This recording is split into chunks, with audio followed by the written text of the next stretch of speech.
जय हिंद।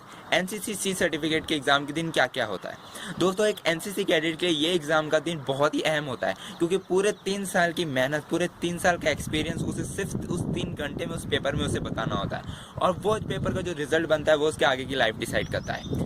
एग्ज़ाम 2 दिन में कंडक्ट कराया जाता है। पहले दिन होता है प्रैक्टिकल, दूसरे दिन होता है रिटर्न। मैं आपको अभी का बताता हूँ। कोरोना काल में प्रैक्टिकल और रिटर्न, जिनका अभी सी सर्टिफिकेट का एग्ज़ाम हुआ है या होगा, एक ही दिन में हो जाता है। ठीक है, प्रैक्टिकल और रिटर्न। प्रैक्टिकल की बात सबसे पहले हम करते हैं। प्रैक्टिकल में आपको 5 सब्जेक्ट में चेक किया जाता है। पहला ड्रिल। ड्रिल के लिए मैंने 3 वीडियोस बनाया है, इसे अच्छे से देखना और प्रैक्टिस करना, आपका 100% मार्क्स पक्का है। दूसरा आपका टर्नआउट, वो आपको कोई नहीं बताएगा। जो आपका इंस्ट्रक्टर होगा ना, जैसे ही गेट के अंदर हो जाते हो, हर एक कैडेट को इंस्ट्रक्टर ऑब्जर्व करना स्टार्ट कर देता है, और उसी के फिर आपको प्लस पॉइंट दिए जाते हैं। आपका टर्नआउट हमेशा टिप टॉप होना चाहिए, उसके लिए भी मैं वीडियो बना चुका हूँ। ठीक है, और जो इंस्ट्रक्टर होगा ना, वो आपकी यूनिट का नहीं होगा। आपकी यूनिट का इंस्ट्रक्टर दूसरी यूनिट के कैडेट्स का टेस्ट ले रहा होगा, और दूसरी यूनिट का इंस्ट्रक्टर आपका टेस्ट ले रहा होगा। ठीक है, ये ऐसा होता है। तो ड्रिल हो गया। दूसरा आपका कम्युनिकेशन।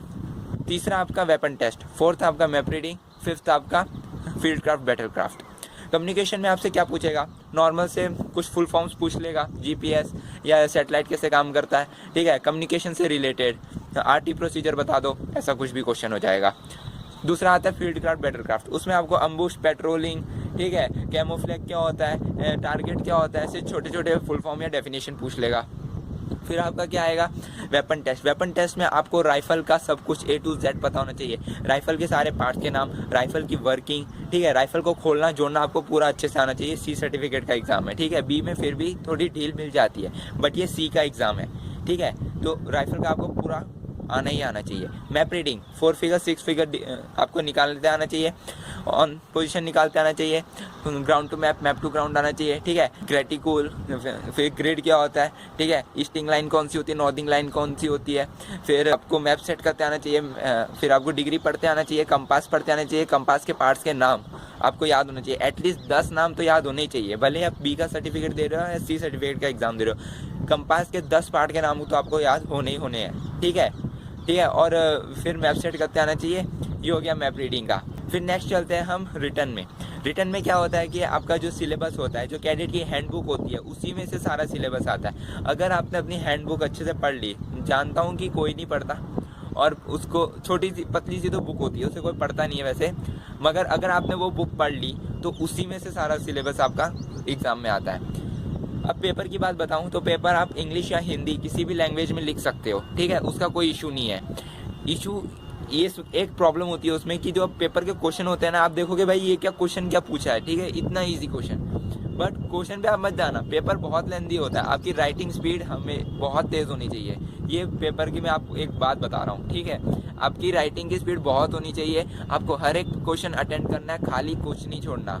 ठीक है, कुछ ना कुछ लिख ही देना है। ठीक है, अगर जैसे किसी कोई 10 नंबर का क्वेश्चन है, आपने 5 पॉइंट लिखे, ट्रिक बता रहा हूँ बस। ठीक है, 5 पॉइंट लिखे, बाकी के 5 आपको बनते नहीं, तो पहला वाला ही 6ठे पॉइंट में लिख दो, दूसरा वाला ही 7वें में लिख दो, बस भर देना है। कुछ भी नहीं, मतलब थोड़ा रिलेटेबल लिखना है। ठीक है, उसको भर के आना है, खाली नहीं छोड़ना। खाली छोड़ोगे तो यार वो मार्क्स देने वाला क्या देगा। ठीक है, कुछ ना कुछ लिख के आना है। और सबको पता है कि कोरोना काल चल रहा है। ठीक है, कोरोना काल में पूरा अच्छे से पढ़ाई हुई नहीं है, सिलेबस कवर हुआ नहीं है जैसे कि होना है। ठीक है, तो उस्ताद लोग भी आपकी मदद करते हैं थोड़ा बहुत बताने में। ठीक है, तो अभी कोरोना काल में जिसका सी सर्टिफिकेट एग्जाम होना है या होगा, ठीक है, उसको थोड़ी ढील मिलेगी। वैसे इतना इजी होता नहीं है जितना अभी इजी हो रहा है सी सर्टिफिकेट का एग्ज़ाम। डरने की बात नहीं है, बहुत इजी आता है। आपका नेशनल इंटीग्रेशन जो होता है सब्जेक्ट, उसमें से ज़्यादा तक पूछा जाता है। ठीक है, आपका मैप रीडिंग में सर्विस प्रोटेक्टर, कन्वेंशनल साइंस, ठीक है, कन्वेंशनल साइंस, फिर on position, ground to map, map to ground, इसका लिखने का कि हम कैसे निकाल सकते हैं।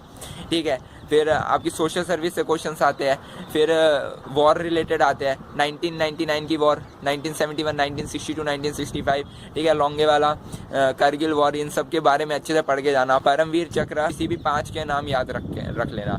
ठीक है, ऐसी वॉर से रिलेटेड मॉडर्न हिस्ट्री, पॉलिटिक्स, ठीक है, थोड़ा जीके से भी थोड़ा क्वेश्चन आ जाता है। ठीक है, तो उसके भी अपडेट रहना। तो बस इतना ही होता है पेपर में। ठीक है। आउटफिट वो दूर से ही आपको देखना शुरू करते हैं, इंस्ट्रक्टर आपको ऑब्जर्व करता रहता है, आपको लगेगा कि नहीं कि आपको कोई देख रहा है, बट वो आपको देख रहा होता है और उसी के वो पॉइंट भी देते हैं आपको, प्लस पॉइंट। ठीक है, जब आप जाओगे ना सुबह सुबह, तो आपको एडमिट कार्ड मिलेगा जो आपने 2 से 3 महीने पहले साइन किया होता है। उस एडमिट कार्ड में आपको साइन होगा एज अ कि आप एब्सेंट हो या प्रेजेंट हो, ठीक है, उसके लिए साइन करवाया जाता है। फिर उसी के साथ आपके कैंप्स के सर्टिफिकेट्स जुड़ेंगे, जितने भी आपने 3 साल में कैंप्स किए हैं ना, वो सर्टिफिकेट जुड़ेंगे, उनके भी प्लस पॉइंट्स होते हैं। ठीक है, नेशनल कैंप्स के 25 पॉइंट समथिंग मिलते हैं, आरडीसी के 50 मिलते हैं। ठीक है, ये पॉइंट्स आप पॉइंट्स यानी मार्क्स, ठीक है, ये मार्क्स आपके जो फाइनल बनेगा ना सी सर्टिफिकेट टोटल, उसमें ये मार्क्स जुड़ेंगे, तो उसमें ये आपके प्लस पॉइंट होता है। ठीक है, जो आपको आंसर लिखने होता है वो क्वेश्चन पेपर में ही आपको आंसर लिखने होते हैं और फिर वो क्वेश्चन पेपर ही आपको सबमिट कर देना होता है, आपको घर ले जाने के लिए नहीं मिलता। एडमिट कार्ड भी उसी के साथ सबमिट हो जाता है। ठीक है, और 2 से 3 महीने में आपका रिजल्ट आ जाता है। तो दोस्तों ये वीडियो अगर आपको इन्फॉर्मेटिव लगा हो तो अपने दोस्तों को भी शेयर कर दो ताकि उनकी भी हेल्प हो जाए। ठीक है, लाइक कर दो इस वीडियो को एंड सब्सक्राइब कर दो एनसीसी ओरिजिनल्स को एंड बेल आइकन जरूर प्रेस करना ताकि अगला इन्फॉर्मेटिव वीडियो जैसे ही आए सबसे पहले आप तक पहुंचे बिना किसी देरी के। अच्छे से मेहनत करना। All the best. Thanks for watching. जय हिंद।